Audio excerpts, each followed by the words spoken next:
Has the much-hyped China-Pakistan economic corridor failed? The $62 billion project in Pakistan has once again come under attack, now resulting in deaths of 6 people, including Chinese civilians. The controversial Chinese-funded project has been attacked thrice in just a matter of a week as it faces vehement opposition by the local communities for what it means to the region.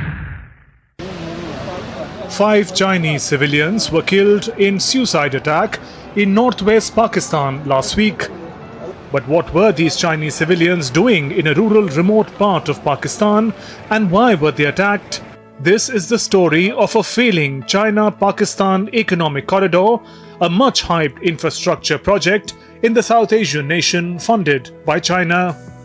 The attack took place on March 26th when a suicide bomber rammed a vehicle into the convoy of Chinese engineers working on a dam project, a part of the CPEC. The convoy was comprised of 12 vehicles, including 2 buses with Chinese people on board. A Wits car carrying the suicide bomber rammed a bus, and the bus fell down into a gorge, as a result of which 5 Chinese and a driver belonging to the Kohistan area died. This was the 3rd major attack on Chinese interest in South Asian country in a week. The bombing followed a March 20th attack on a strategic port used by China in the southwestern province of Balochistan, where Beijing has poured billions of dollars into infrastructure projects, and a March 25th assault on a naval airbase also in the southwest. Both attacks were claimed by Baloch Liberation Army (BLA), the most prominent of several separatist groups in Balochistan, a restive region of Pakistan.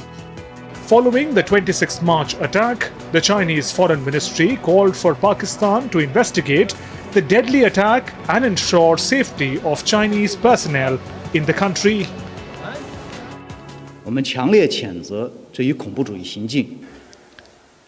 We strongly condemn this terrorist act, express deep condolences to the victims and sincere sympathy to the bereaved families.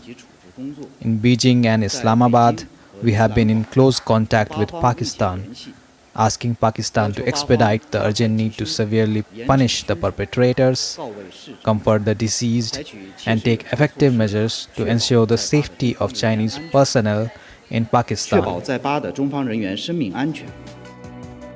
Soon after, a team of Chinese investigators at Beijing's embassy in Islamabad met Pakistan's Interior Minister Mohsin Naqvi.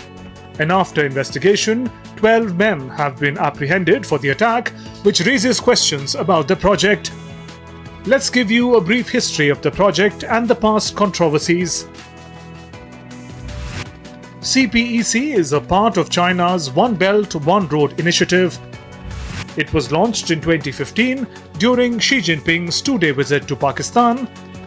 It connects Pakistan's Gwadar port in Balochistan to China's Kashgar in southwestern Xinjiang province. Total cost of CPEC is $62 billion. The projects are undertaken by Chinese firms in collaboration with Pakistani companies. Projects are financed by commercial Chinese loans and insured by Chinese corporations against non-payment guaranteed by the Pakistan government. Chinese firms levy a debt servicing fee, a yearly varying interest, and a financing fee, making the entire project a huge economic burden on the debt-ridden nation. Controversy surrounding CPEC. The economic corridor passes through Pakistan-occupied Kashmir, which is originally a part of India. The troubles for projects started in 2016, including confusion on funding, contractor selection, delay in bidding process, differences over tax exemption, and obtaining no objection certificates from ministries and military. Several projects of CPEC have run into financial issues over uncertainty about project funding. Gwadar, where the deep sea port is located, lacks infrastructure, clean drinking water, and basic health facilities. Gwadar's electricity is imported from neighboring Iran. CPEC's perception-reality gap in Balochistan. However, the most important and often ignored controversy of the project is the region and the people of Balochistan who have been opposing the project. Balochistan, despite being mineral rich and accounting for 44% of Pakistan's land area, is the country's least populated and developed province. It is also among the most impoverished. Many consider China as a neo-colonial power which has furthered their sense of alienation and economic deprivation by colluding with the Pakistani state. According to locals, CPEC and its projects have worsened their socio-economic grievances and can reduce the Balochs to a minority in their own province, fueling separatist sentiments in the region, aggravated by the fact that no material benefits from the projects have yet reached Balochistan. As China's economic growth has started to stagnate, concerns are rising about countries' capabilities of funding such projects continuously. As of 2023, China held $30 billion of Pakistan's $126 billion external foreign debt, with many believing that China would leverage its debt to turn Pakistan into a client state.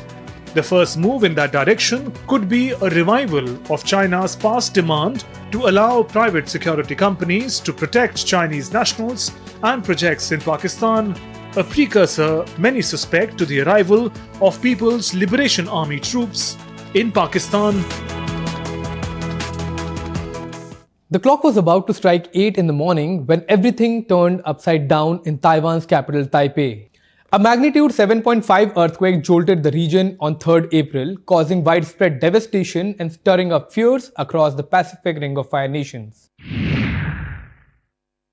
Rescue efforts are underway in Taiwan after the island was rocked by its strongest earthquake in 25 years. The quake struck at 7:58 am local time, leaving at least 9 dead, more than 1,000 injured and dozens trapped under collapsed buildings. Here are some visuals that were captured and show the intensity of the earthquake which caused the damage. Buildings fell to the ground. Thousands ran out for their lives from their homes.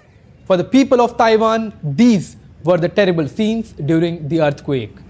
A multi-story building collapsing on a busy street in Huali. People could not believe their eyes when they saw a building tilt around 45 degrees. Taipei newsroom shakes as strong quakes rock Taiwan.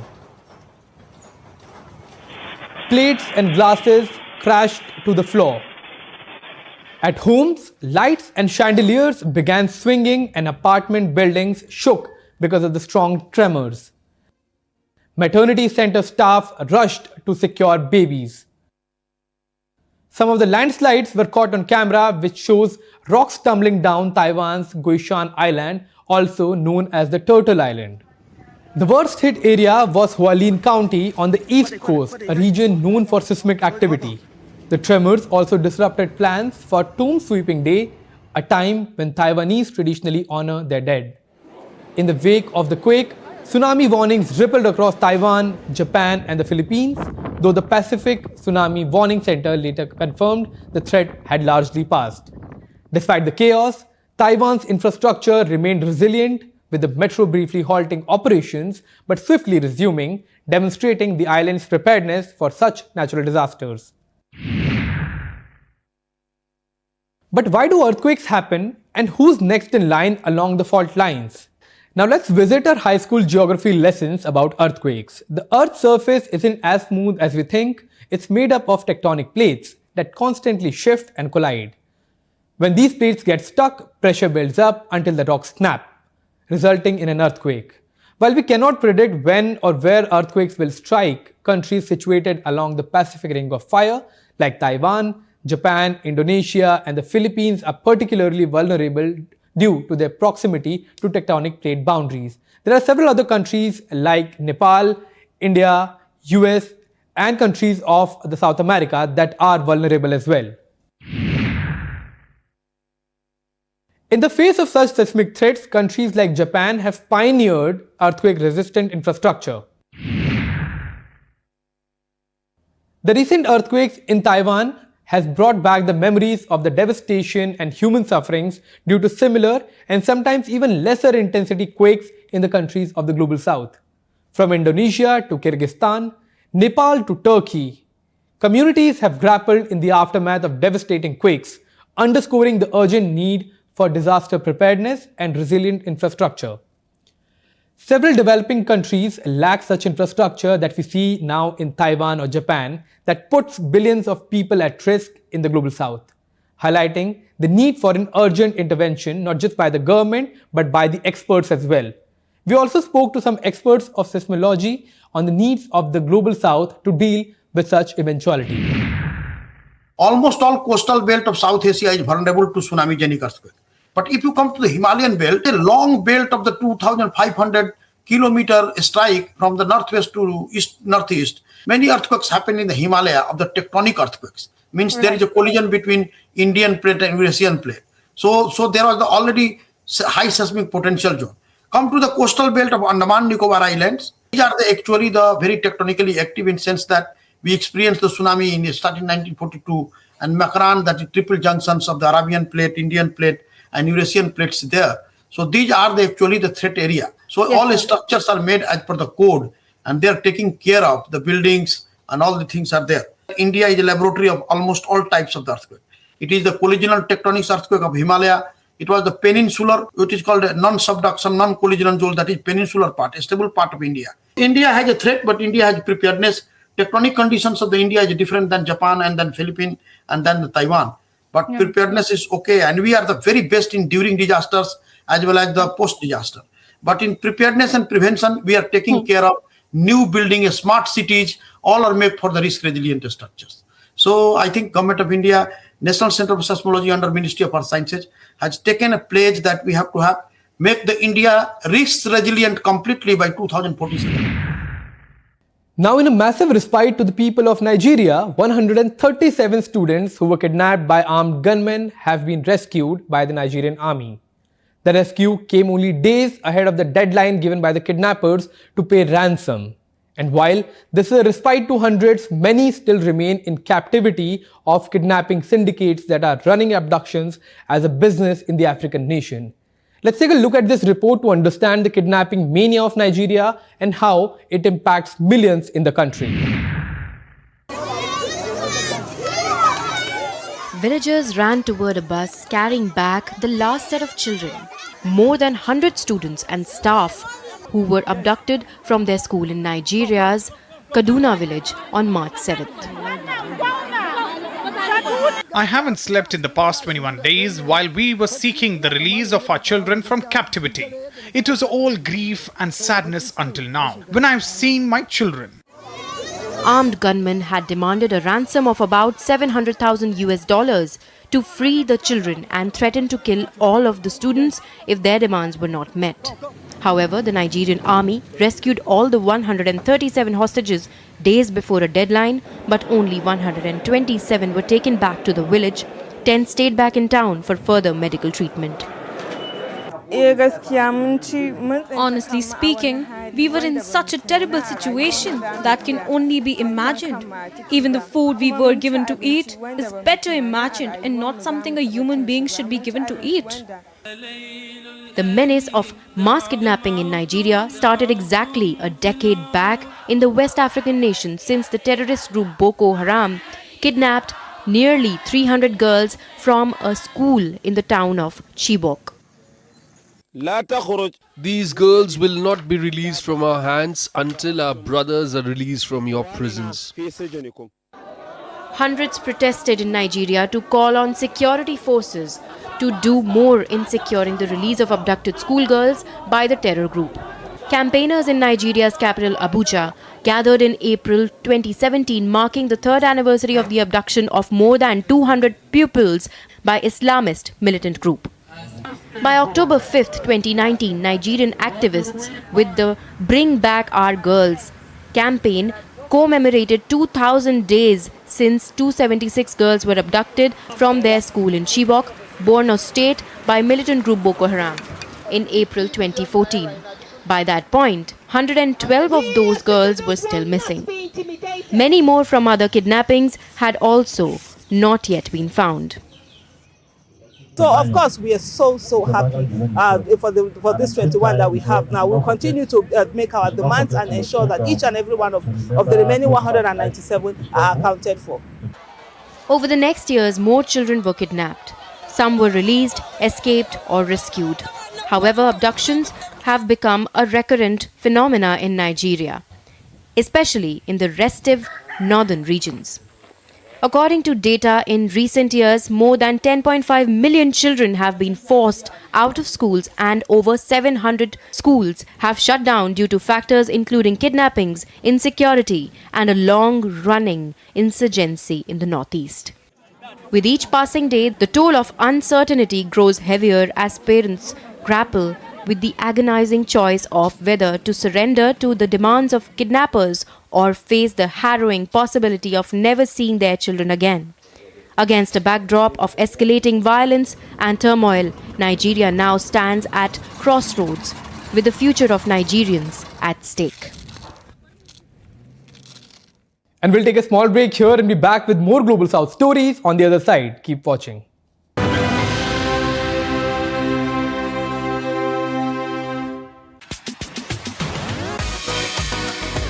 India that invents. India that innovates. India that excites. India that invites. Land of possibility. Teeming with opportunities. Watch India Ideas each Thursday, 8 p.m. only on DD India. Welcome back. You're watching DD India and this is Voice of the Global South. Let's move on to our next stories.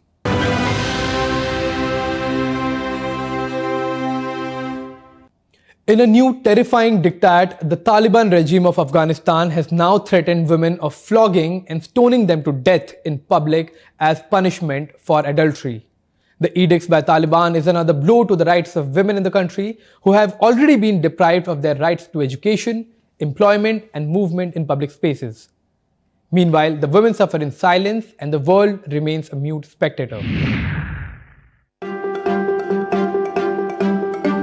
It's been over 2 years since the Taliban regained control of Afghanistan, and their draconian measures are making headlines once again. Public stonings for adultery, harsh interpretations of Sharia law, it's a grim reality. The Taliban supreme leader recently announced the enforcement of their strict laws, citing a fight against Western influences. But it's the women who bear the brunt of these policies. The Taliban supreme leader, Hibatullah Akhundzada, in an audio broadcast on the Taliban-controlled radio television of Afghanistan said, "You say it's a violation of women's rights when we stone them to death. But we will soon implement the punishment for adultery. We will flog women in public. We will stone them to death in public." Human rights groups are sounding the alarm, pointing fingers at the international community for their silence, which they say has emboldened the Taliban. Afghan women's future hangs in the balance. I was one of those who experienced the same thing in the first time Taliban were in power. And now the next generation of my sisters, all of a sudden, in a matter of a blink of an eye, saw everything collapse and experienced the same thing. They're doing it under the name of Islam. We know it's in contradiction with Islamic principles. That for us, Afghan women, Muslim women, it is not just our right. It goes much deeper than that. This is our duty. And for me, closing schools for a woman who has been ordered to learn is exactly like if I am fasting, someone will shove food in my mouth. Or if I am praying, that someone will stand in front of me, will not allow me to bend. Since taking power, the Taliban have issued over 80 official orders, with more than half directly impacting women and girls. They've restricted movement, education, and even attire, enforcing a strict hijab rule of women in the country. Schools have reopened, but for millions of girls, education remains out of reach. They're confined to their homes, imprisoned by Taliban decrees. Despite the challenges, Afghan women cling to hope, waiting for the international community to step in and bring about change. repressive policies of the Taliban, unless reversed, will exacerbate instability and undermine institutional predictability, both of which are very crucial for economic growth and stability. No one thrives until everybody thrives. So my urge to international community is, while we continue to speak about economic empowerment and economic growth in these countries, this cannot be achievable by simultaneously stressing on the importance of women's rights, women's dignity, and human rights for all. As the world watches, the plight of Afghan women underscores the urgent need for action.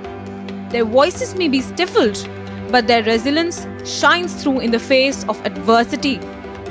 For now, the future remains uncertain, but one thing is clear: the world cannot afford to turn a blind eye to the plight of Afghan women. India is emerging as a formidable challenger to China's manufacturing dominance, propelled by strategic reforms and surging international investments. Here is a story of an emerging manufacturing powerhouse for the world from the Global South.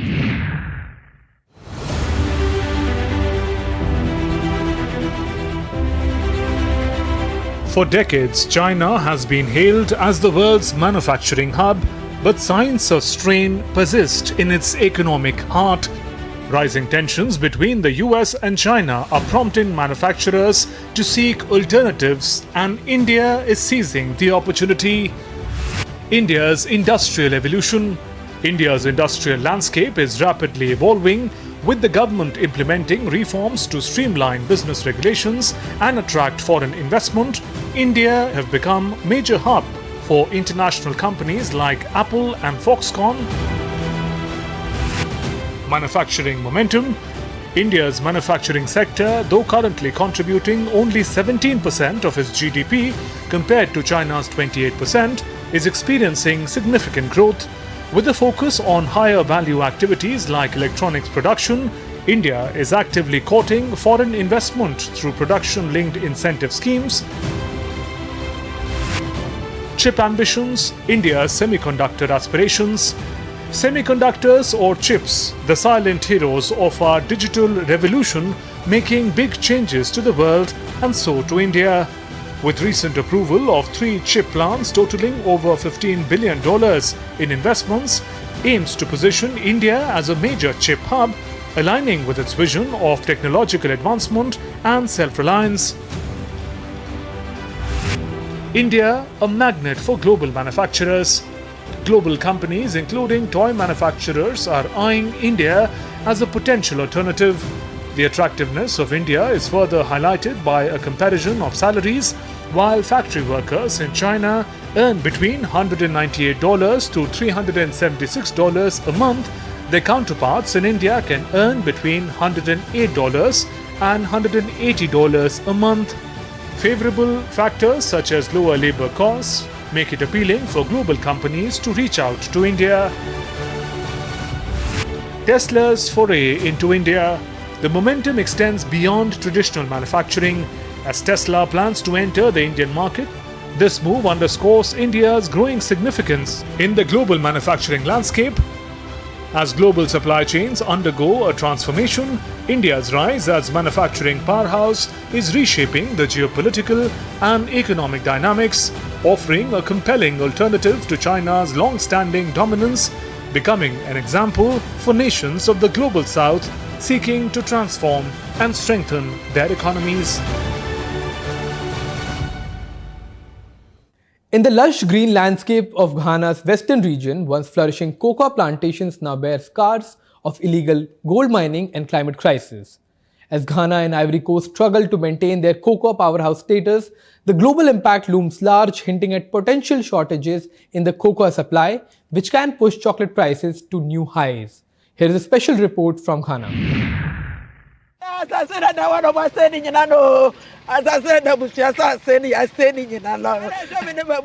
Ghana's western region was once covered with thriving cocoa plantations. But now a grim reality looms large. Illegal gold miners, known locally as Galamsey, have ravaged these lands, leaving behind a trail of devastation. Janet Gyamfi, a 52-year-old farmer, once tended to nearly 6,000 cocoa trees on her 27-hectare plot. Today, less than a dozen remain.